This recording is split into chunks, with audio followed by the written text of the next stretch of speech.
You've been told Web3 is the future of ownership, a digital world where you and only you are in complete control of your assets, a revolution that's supposed to put power back into your hands. But what they don't tell you is that a new breed of predator is lurking in the shadows of this digital frontier. And these predators are more sophisticated, more patient, and more ruthless than anything you've ever faced in the old financial world. Connecting your wallet to the wrong place, clicking the wrong link, signing the wrong transaction. It's like leaving your front door, your safe, and your bank vault wide open all at once. These digital thieves don't just steal your data or your password. They can and they will steal everything you own in a single irreversible click. You've heard the phrase in Web3, you are your own bank. That's the promise, right? But it's also the most profound threat because if you're the bank, you're also the head of security, the vault manufacturer, and the entire fraud department. The problem is, you've been handed the keys to the kingdom without a manual, while the people trying to break in wrote the book on digital warfare. This video is that manual. We're going to expose the invisible threats, dissect the anatomy of these digital heists, and give you the playbook to build a fortress around your assets. If you have even a single dollar in crypto or an NFT you care about, this is the most important video you will watch this year.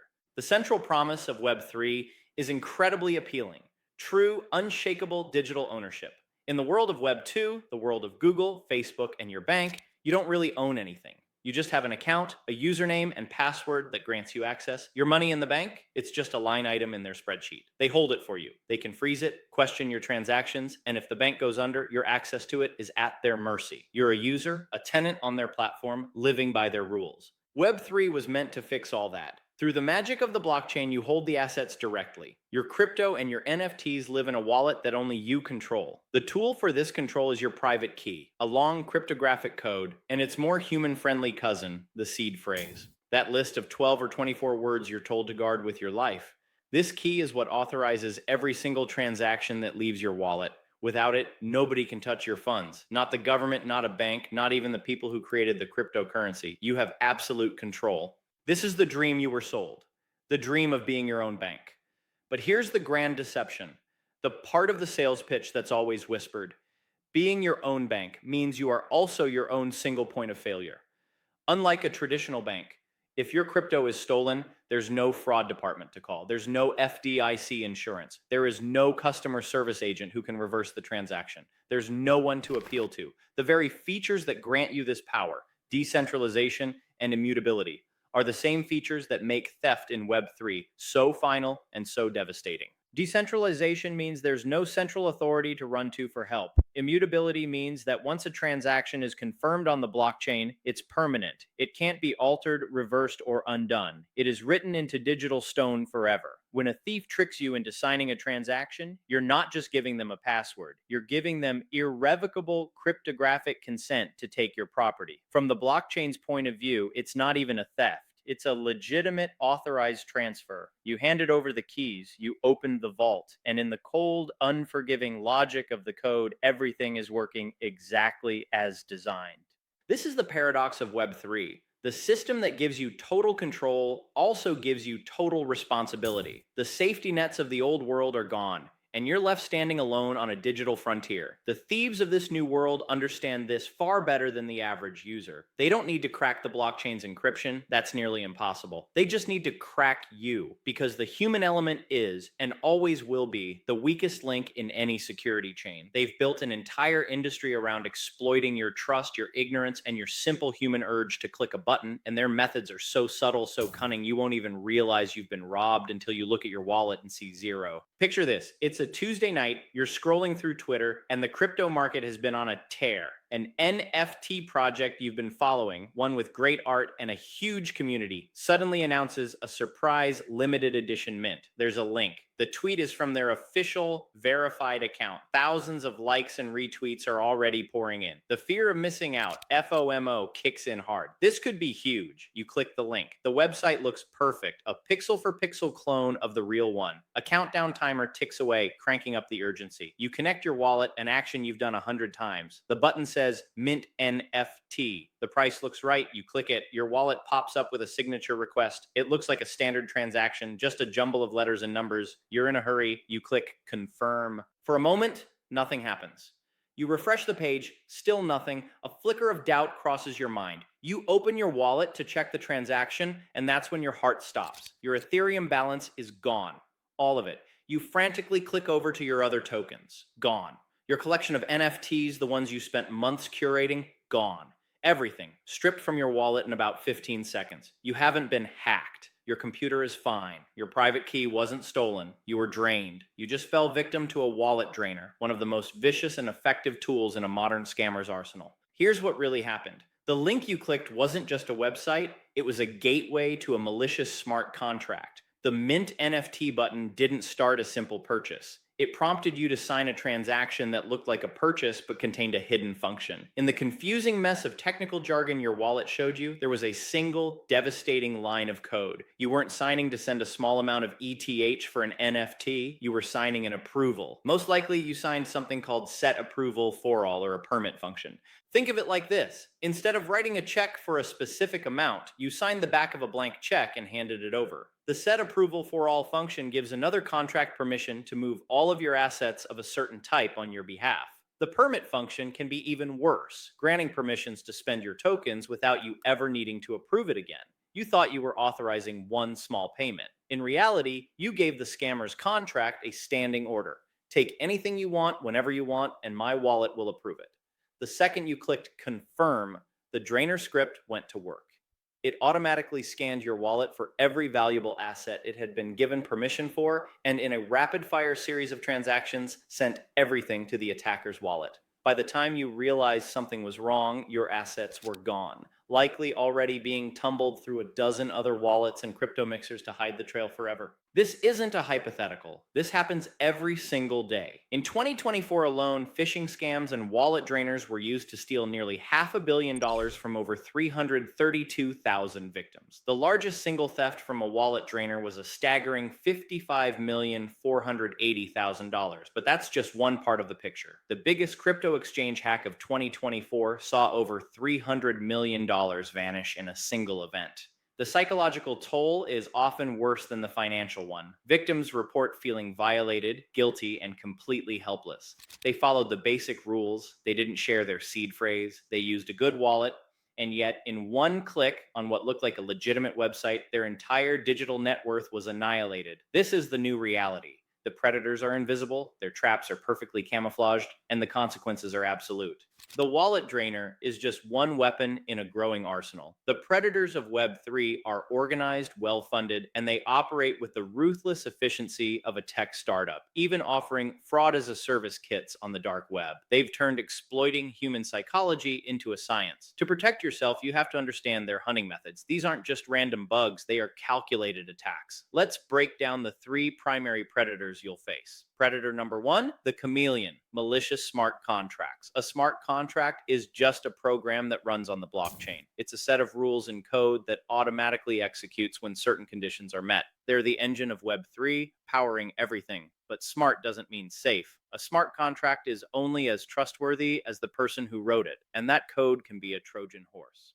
The chameleon is a smart contract that looks harmless on the surface but hides predatory logic. Its favorite hunting ground is the approval transaction. When you use a decentralized exchange or NFT marketplace for the first time, it asks you to approve the use of your tokens. This is normal. It's so the platform can move your tokens for you when you make a trade. The problem is unlimited approvals. For convenience, most platforms ask for permission to spend an infinite amount of your tokens, so you don't have to approve every single future transaction. Millions of us click accept on this without a second thought. This is a huge security risk. An unlimited approval is a dormant vulnerability, a backdoor just waiting to be exploited. If that platform ever gets hacked, or if the contract itself has a flaw, that approval can be used to drain every last one of those tokens from your wallet. It's like giving a valet the keys to your car, but also a signed blank title. You trust him to just park it, but he has the legal power to drive away with it forever. These malicious contracts are designed from the ground up to deceive you. They can contain destructive bugs like re-entrancy attacks. Imagine a contract that lets you withdraw money. The process should be 1. Check your balance. 2nd, set your balance to 0. Third, send you the money. A vulnerable contract does it in the wrong order. One, check your balance. Second, send you the money. Third, set your balance to zero. An attacker exploits this by having their own contract call the withdraw function. When the money is sent, the attacker's contract instantly calls the withdraw function again before the balance is updated. It withdraws the same money over and over in a single transaction until the original contract is empty. You might be using a fun game or a new DeFi app, never knowing the contract underneath is a ticking time bomb. Unless you're a skilled auditor who can read complex code, you're operating on pure faith,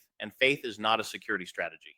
Predator number 2, the puppeteer, social engineering and phishing. The best security in the world can be defeated with one simple trick, asking the user for the key. The puppeteer doesn't bother with complex code, the puppeteer attacks you. As of 2025, most crypto is lost not to protocol hacks, but to social engineering that tricks people into giving up their own security. Hackers realized it's just easier to attack the human. Web3 phishing is an art form. Forget the poorly spelled emails from foreign princes. Today's scams are virtually identical to legitimate communications. Scammers create perfect clones of popular websites. They hack the verified Twitter and Discord accounts of major projects, using that trust to blast out malicious links. They create fake startup companies, complete with slick websites and detailed roadmaps, all to lure you into beta testing their wallet stealing software. They weaponize psychology. They create intense urgency and FOMO with surprise mints and limited airdrops. They impersonate support staff in your DMs, offering to help with a wallet problem by guiding you to a fake support site that asks for your seed phrase to resynchronize your assets.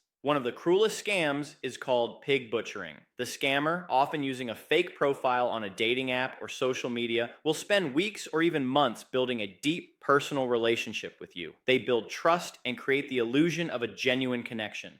Once you're emotionally invested, they'll casually mention a crypto investment that's giving them incredible returns. They guide you into investing a little bit on a professional looking platform where you see your money grow. This is the fattening of the pig. Over time, they encourage you to invest more and more. When you finally try to withdraw your profits, you can't. The platform demands a tax or a fee. This is a final squeeze before the scammer, and all your money vanishes completely, leaving you financially and emotionally shattered. Predator number 3, the ghost in the machine, malware and wallet compromises. The final predator doesn't live on the blockchain or in your DMs, it lives on your own device. The ghost in the machine is malware designed specifically to target crypto users, and it can get you without you ever signing a single transaction. This is why your seed phrase is sacred. It's not a password, it is the master key itself. Anyone who has it can recreate your entire wallet on their own device and has total unrestricted control. This is why the number one rule in crypto is to never, ever, ever type your seed phrase into a computer or phone or store it digitally. No email drafts, no password managers, no encrypted notes, no photos. It should be written on paper or stamped into metal and stored in a secure physical place. Malware creators know this. Keyloggers are programs that run silently in the background, recording every single thing you type. If you ever type your seed phrase to recover a wallet, it's captured. Other malware specifically hunts for files on your computer named seed or private key. Even more sneaky is clipboard hijacking. You go to send crypto to a friend. You copy their wallet address. As you paste it into your wallet, the malware instantly replaces the address in your clipboard with the attacker's address. You might glance at the first and last few characters, which many scammers now engineer to match the original, and hit send. Your funds are gone forever. Fake wallet software is another huge threat. Scammers buy ads on Google for popular wallets like MetaMask or Phantom. You search for the official wallet, click the ad, and land on a convincing clone of the real website. You download their fake wallet, and it either steals the seed phrase you import or generates a new one that the attacker already controls. You deposit funds into your new wallet, and the attacker simply sweeps them out. These threats highlight a critical blind spot. You can be careful about phishing links, but if the device you're using is compromised, you've already lost. Your digital fortress is only as strong as its foundation, and in Web3, your personal computer is that foundation. If you're starting to realize how serious this is, if the thought of losing everything in one click has your attention, then take a second to hit that subscribe button and turn on notifications. The threats in Web3 change weekly. We post regular updates on the latest scams, new attack methods, and the tools you can use to stay ahead of the predators. Don't let your journey into this space end in disaster. Don't become another statistic. Hearing about all these threats can be terrifying. It can make you want to disconnect everything and go back to cash. But that's not the answer. The promise of Web3, of self sovereignty, and a new open financial system is real. The goal isn't to run from the frontier, but to become a hardened frontiersman. It's about changing your mindset and building a defense so strong that you become a deeply unprofitable target for attackers. This all starts with a mental shift. You have to internalize the mantra, I am my own bank.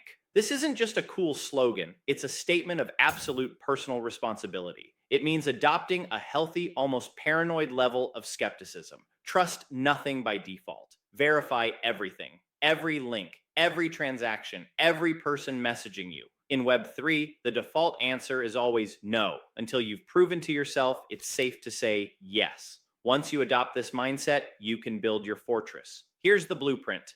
First, the vault, your cold storage foundation. The single most important step you can take is to get a hardware wallet. This is not negotiable. A hardware wallet or a cold wallet is a small physical device like a USB drive that stores your private keys completely offline. Here's why that's a game changer. When you use a software wallet like MetaMask, the private key is briefly exposed to your internet connected device. If that device has malware, your key can be stolen. With a hardware wallet, the private key never leaves the device. To sign a transaction, the software sends it to the hardware wallet. You then physically check the details on the device's screen and press a physical button to approve it. The signing happens inside that offline chip. Only the signed transaction, the proof of approval, goes back to the computer. This creates a critical air gap between your keys and the internet. A scammer can have the perfect wallet drainer, keyloggers on your machine, even be watching your screen, but they can't physically press the button on your device. It is the ultimate defense against most remote attacks. People have objections. They're expensive. A good hardware wallet costs between $80 and $150. Compare that to losing your entire portfolio. It's the best investment you will ever make in this space. They're complicated. If you can set up a new phone, you can set up a hardware wallet for any assets you aren't trading daily, your long-term holds, your valuable NFTs. They must be in cold storage. Your hot wallet should only be for walking around money, an amount you are 100% okay with losing. 2. The Sentry, active transaction and approval hygiene. A hardware wallet protects your keys, but it doesn't stop you from being tricked into approving a bad transaction. This is where your next layer of defense comes in, active monitoring. First, use a wallet or a browser extension that simulates transactions. These tools show you what a transaction will actually do before you sign it. Instead of an unreadable string of code, it will say in plain English, this will send 10 ETH to this address, or more importantly, this will grant unlimited permission to spend your USDC. Seeing that clear warning is often the only thing standing between you and an empty wallet. Second, practice regular approval hygiene. Over time, you build up a long list of active approvals. Each one is a potential backdoor. You need to regularly review and revoke these permissions. Use tools like revoke.cash. Connect your wallet and it will show you a list of every contract you've ever given approval to. You will probably be shocked by what you find. Go through the list and revoke permissions for apps you don't use anymore or contracts you don't recognize. Think of it as spring cleaning for your wallet's security. It's not a one-time task, it should be a monthly ritual. Third, the protocol, your operational security, OPSEC checklist.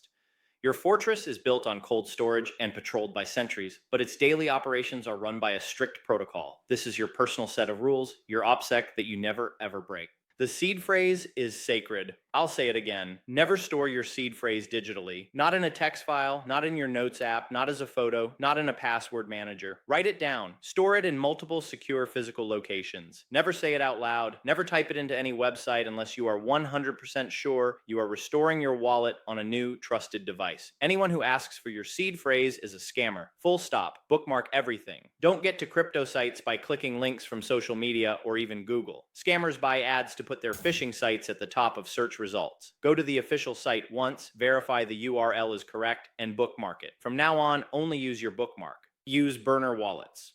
When trying out a new, unaudited, or risky app, don't use your main wallet. Set up a separate burner wallet. Send only the crypto needed for that one transaction to the burner. If it's a trap, the most you can lose is the small amount in that burner. Your vault remains untouched. Consider multi-sig wallets. For very large amounts, a multi-signature or multi-sig wallet is the corporate grade standard. It requires multiple keys to approve one transaction. For example, a 2 of 3 wallet where you hold one key, a hardware wallet is the second, and a trusted family member has the third. No single key being compromised is enough to move the funds. Use 2FA everywhere. On any centralized exchange, enable two-factor authentication, 2FA. Use an app like Google Authenticator, not SMS, which is vulnerable to SIM swap attacks. Fourth, the intelligence network, staying informed. The final layer of your fortress is intelligence. The threat landscape is always evolving. You have to commit to continuous education. Follow reputable security researchers on platforms like Twitter. They are on the front lines, flagging new scams in real time. Join communities that prioritize security. Learn to read the basics of a block explorer. You don't need to be a developer, but knowing how to check a contract's history can reveal major red flags. Vigilance is a shared responsibility, and leveraging the community's collective intelligence is one of your greatest assets. So let's go back to the title. Web3 will steal everything you own. By now, it should be clear that this isn't just clickbait. It's a statement of fact with one crucial condition. Web3 will steal everything you own if you let it. This new digital frontier is a world of profound duality. The very code that enables true self-sovereignty is the same code that allows for absolute irreversible theft. The path to empowerment is paved with personal responsibility. The cost of ignorance is catastrophic. We've walked through the dark forests of this new world, and we've seen the predators that prey on the unprepared. We've seen how they use deceptive approvals, weaponize our own trust and psychology, and infect our machines from the inside. But fear isn't the takeaway here. Preparedness is. The solutions aren't that complex, but they demand discipline. A hardware wallet for your keys, constant vigilance with your transactions, a strict personal protocol for how you operate, and a commitment to always keep learning. The future of finance and the internet is being built right now in this chaotic, exciting, and dangerous new world. It offers a level of freedom and ownership that was unimaginable a generation ago. But this freedom isn't free. It demands a new level of diligence. By building your fortress, by treating your security as the top priority, you can claim the promise of Web3 without becoming its victim. You can be the bank, not the bank robbery. The choice in this new world is entirely yours.